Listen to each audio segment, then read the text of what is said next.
I'm Chris, and this is the start of the biggest road trip I've ever taken. I'm heading off solo in my fully loaded motorhome, travelling through Europe all the way to Norway, one of the most breathtaking countries on earth. And for the next 6 weeks, I'll be living on the road, photographing the journey for my travel guide and filming every single day. That's 42 episodes, released twice a week for the next 21 weeks. So don't forget to subscribe and join me on my adventure as I leave the UK behind and dive into the road trip of a lifetime. Welcome to the Ultimate Norway Road Trip, episode 1. I've been waiting for this road trip for a very long time. I'm actually not going on the road trip today, but I am in this episode because today is Thursday and I leave on Monday. However, another issue's cropped up since I started planning and sorting all this out, and that is the weight of this van.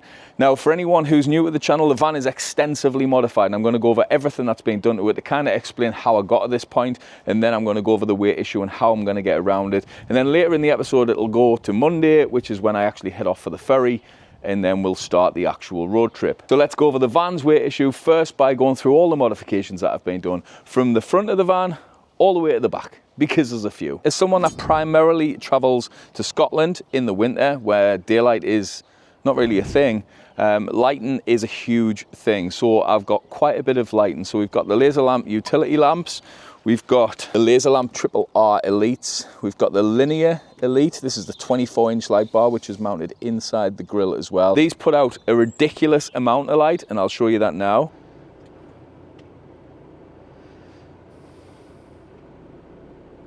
Next up, it is the wheels and tyres. So these are Rogue Alloys wheels. They are fake split rims, and I've had a lot of flack for this sort of wheel and tyre combination on a motorhome.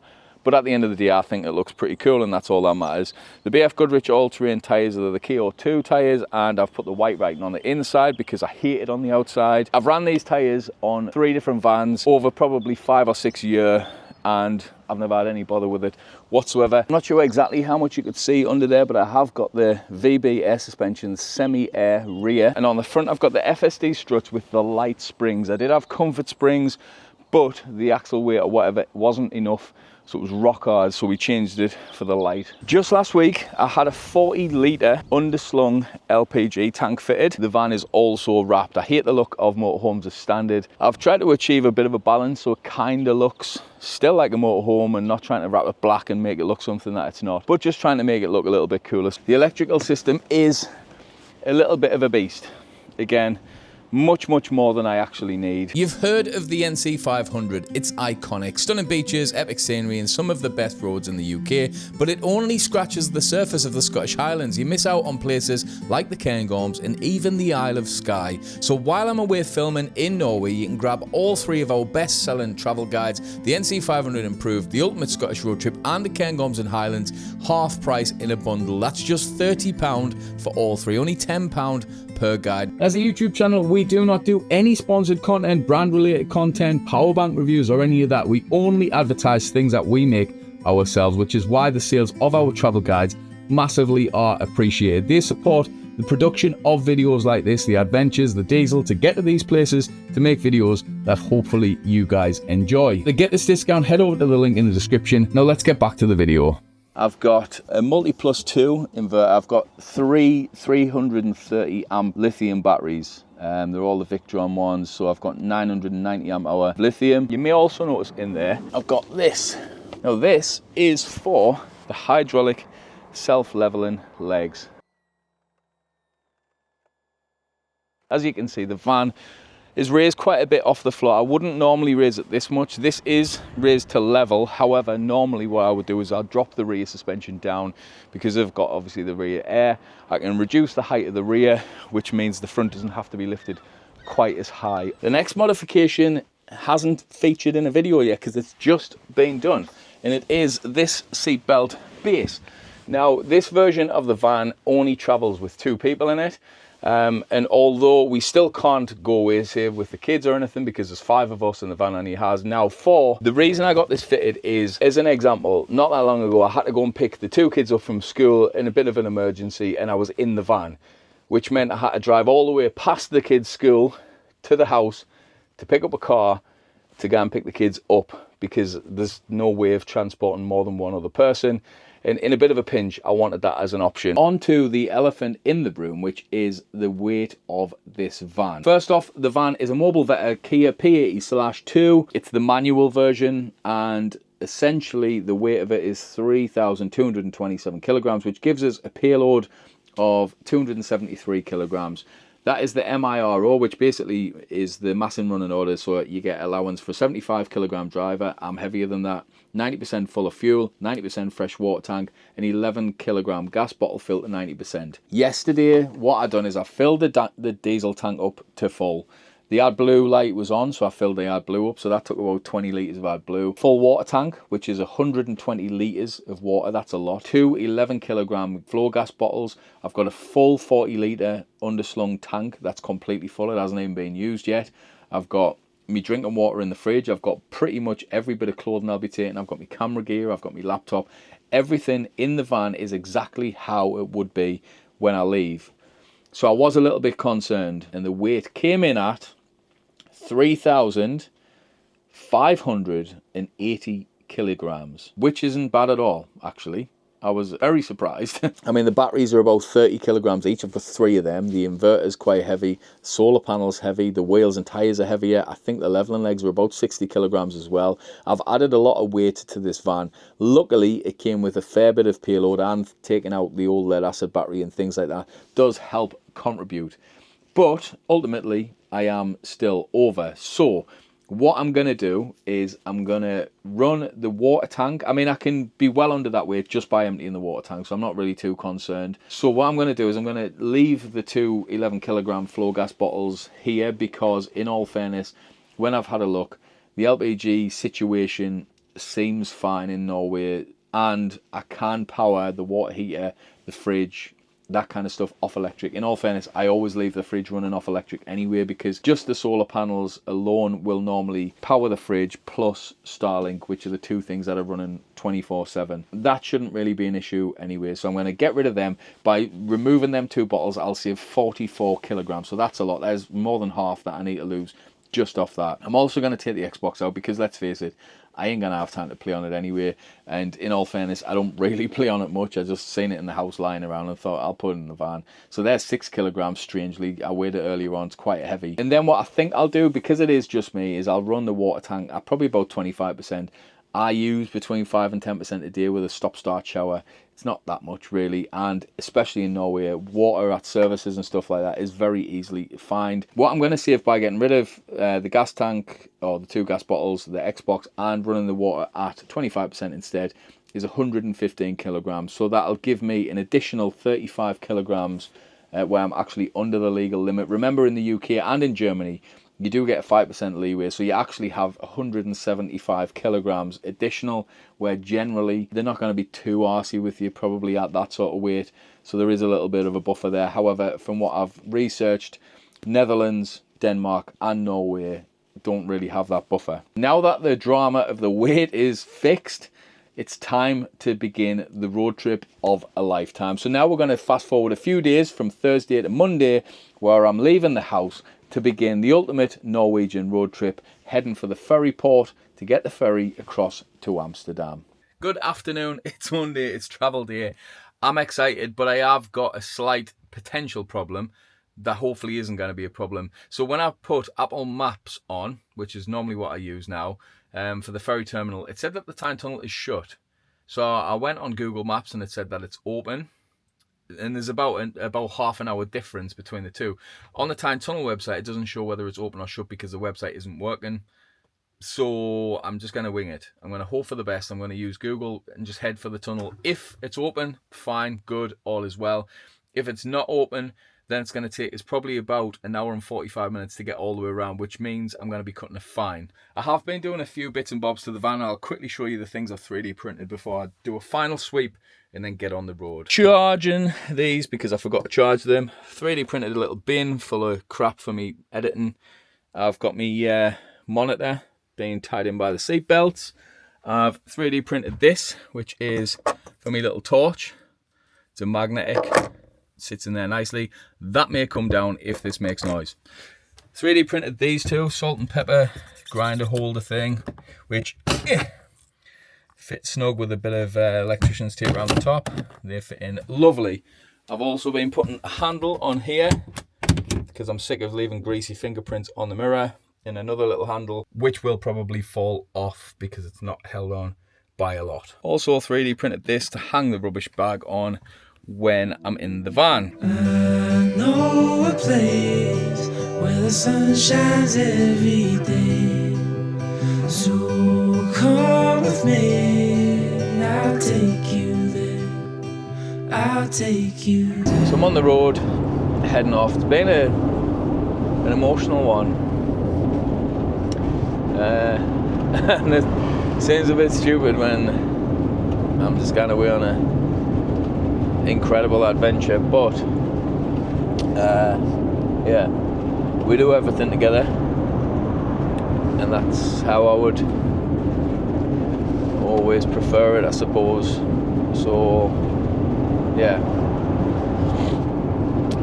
showing the old manly side to start with there. Yeah, she's going to be a big miss, travelling solo. It is, I suppose it's something I always wanted to do, and then when you sort of meet the person that you're meant to be with, then in all honesty, I don't really enjoy travelling solo. I would much rather be travelling with Danny, so it's been hard saying goodbye to her and the kids, but it is what it is. 6 weeks doing a fair bit of travelling, even more work, and hopefully taking you lot along for the ride. And I thought, in all fairness, I'll just not put any of this crap in, and I thought, like, really, this is kind of exactly how it is. It's true, it's the way I'm feeling at the minute, and I'm sure there'll be more times on this trip where I feel a bit done in or a bit lonely or something. So I thought I'll just put it in, and then that's that.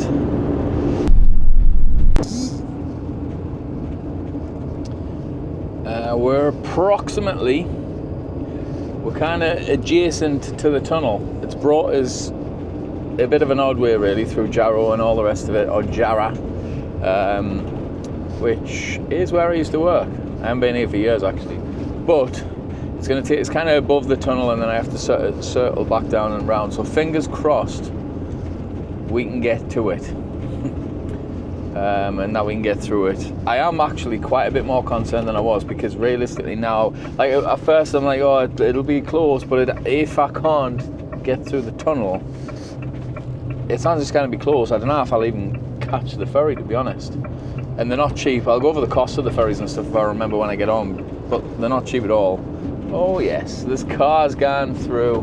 Oh, it's alright. So, oh shit, how do I get around there? Oh, that bit's shut.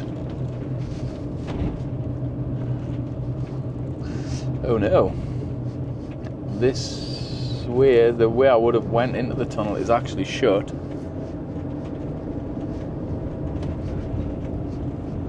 Oh, balls. So what I'm going to have to do is go back the way that I just could have came 10 minutes earlier, had Google not tried to send us all the way around the world to avoid the inevitable. So I'm going to have to head back down the A19, take the turn off, and then come back up the slip road and come back to basically where I've been, but through a hell of a lot of traffic.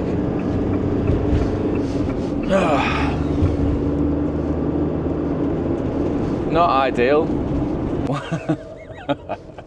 One of my favourite things to do when I'm stuck in traffic like this is when you see a car coming up sort of in the other lane in your mirror, clock what kind of car it is, and then just try and guess what the person driving it's going to be like. It's normally pretty stereotypical. It's like, it just is a little Fiesta or a little like car like that. A little Yaris is normally a little old woman or a little old bloke, and so on and so forth. But there's a Toyota just up here who passed us, and I was doing the same, and it's a Toyota Avensis silver, about as vanilla of a car as you could possibly get, like an old one, not dead old, but you know, boring looking Japanese car.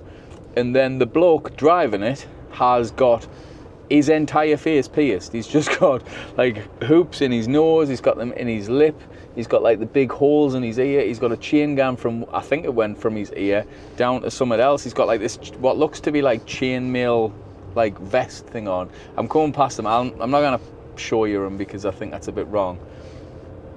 He's got like the leather bracelet things on, like wristbands. Not at all what I would have expected, so I definitely didn't get that one right. But it's a fun little game. It is something that can keep you occupied when you're sitting by yourself in the car in traffic that's not moving very fast. Try it next time.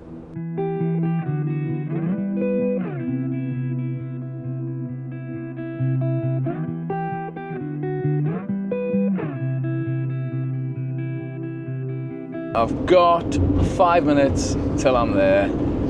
Says I'll be there at 58, so not too bad. 25 minutes additional. I was expecting a little bit worse, to be honest. I think I was genuinely thinking the tunnel was shut, so I'm glad that it isn't. Fingers crossed we get a nice smooth check-in process. What I also need to do is I need to remember to turn off Starlink, because that'll use, I don't know, about 50 amp of electric tonight if it's on, and it's not exactly going to get any signal anyway on the boat. And I also need to remember when I'm sitting waiting to get into the ferry terminal thing that I'm just going to try and remember to switch the car over to kilometers an hour there, not sort of wait until tomorrow morning. So then it's just one less thing that I need to mess on with when I get in the van in the morning.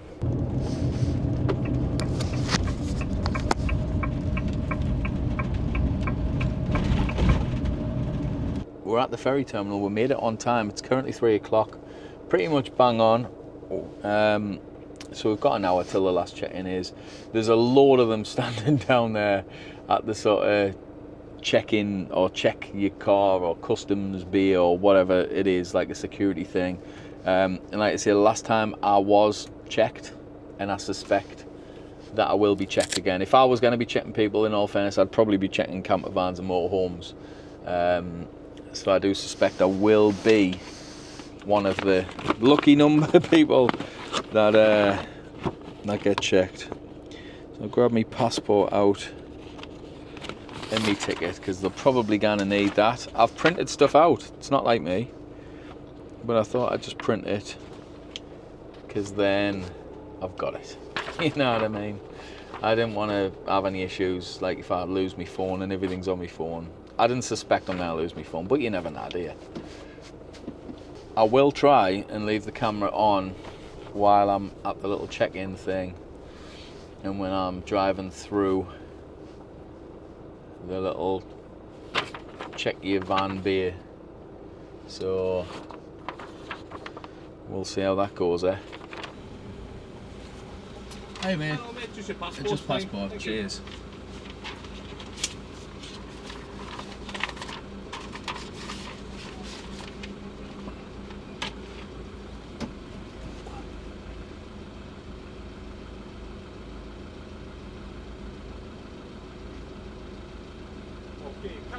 Boarding card, your meal for tonight is loaded onto the card as well.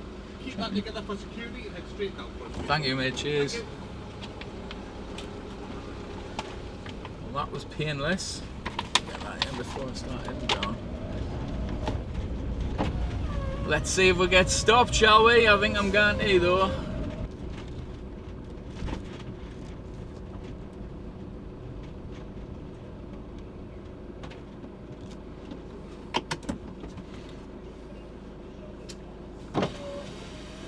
Hey, mate. Your passport and boarding card? Yes, mate, yeah. I know I did as well. He might actually, thank you, and that one. Oh, that as well. Yeah, thank you. Cheers. He might have been shouting at the car. Good afternoon. Hi, mate. Just turn the engine off for me, please, and make sure your handbrake's on as well. Yeah, it's in on. It's all good. No worries. Can we have a quick look inside? Yeah, come in. Thank you. You want me to wait outside, or? You're okay, exactly where you are. Just going to be a very quick check. Well, thanks, mate. Your gas is all turned off. It will be once I get on there, yeah. And if you just step down outside Yeah, for no a worries, second, just do a very quick scan. Tunnel's causing All done. thankfully.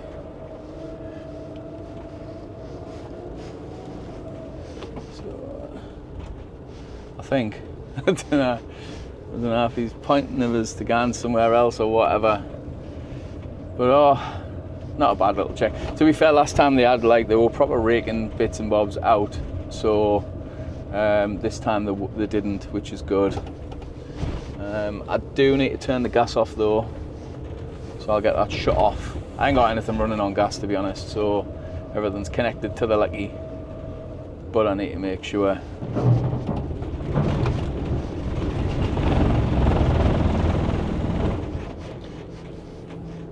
Nearly shook my teeth out that.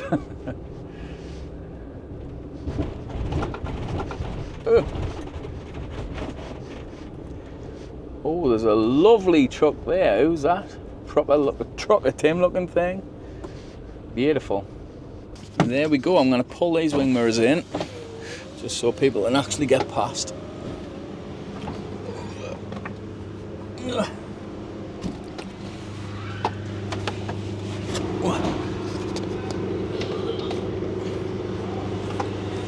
Oh, right. Let's get my bag and get on the old boot. So I'm on level 3. Let's see if I forget that in the morning. Maybe on 6. Running low on the borderlines, and you tell me that you're doing fine. Morning color lights up. Welcome to what is my room for the night. This one for a single with a bunk. I didn't need any bigger than that. It's just me. A little changing area, a little seating area, and then the bathroom.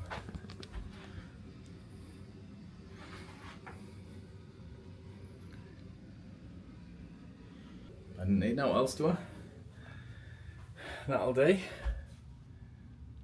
Now I feel about this being above my head. Like, the problem I had last time is these were flexing loads.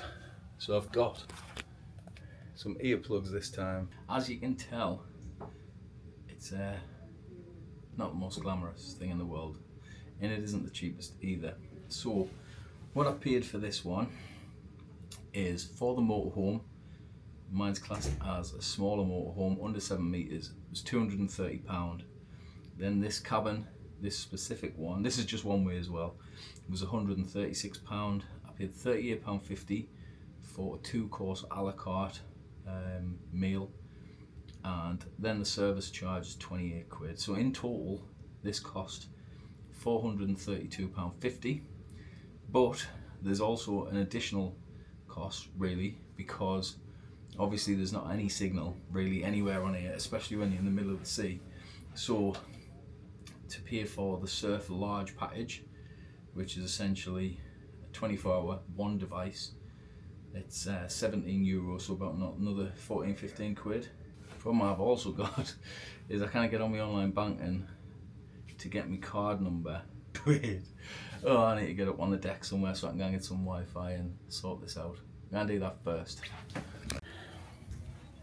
We have Wi-Fi. This is just the rooms that haven't got a signal. You've got a signal up the top, so it's worth trying to sort that out. Kind of when you first get on, really, so you're not stuck not being able to get on, especially if you haven't got a physical card, which I haven't on, as I did actually bring them, which I don't normally, but since I'm going abroad, I always like to just keep them just in case, for nostalgia's sake. So anyway, here we are in the room. All is good. The walls are so thin, and here next door with kids as well. Oh, never mind. Pulls you right on through the door. So hold on to all that feeds your soul.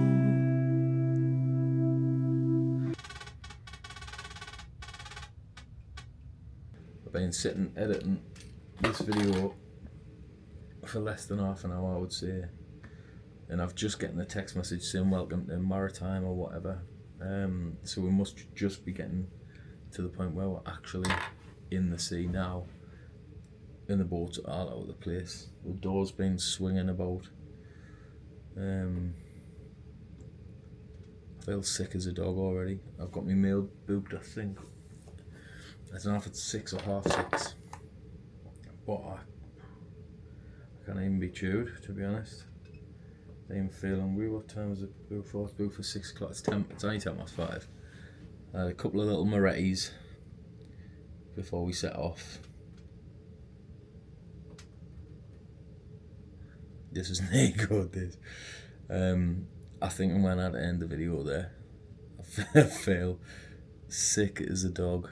So in the next episode, I'll hopefully be doing some canny old progress through Netherlands, through Germany, and most of the way through Denmark as well, with a bit of luck, unless I get knee kip here today, in which case I'll do maybe 4 hours tomorrow and do the rest of the day after that. Oh God.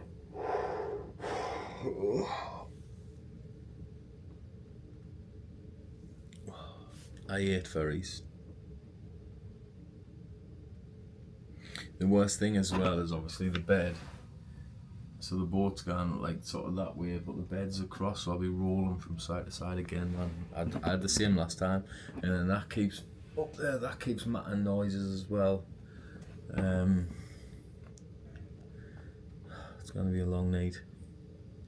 Thanks for watching. I'll see you in the next one.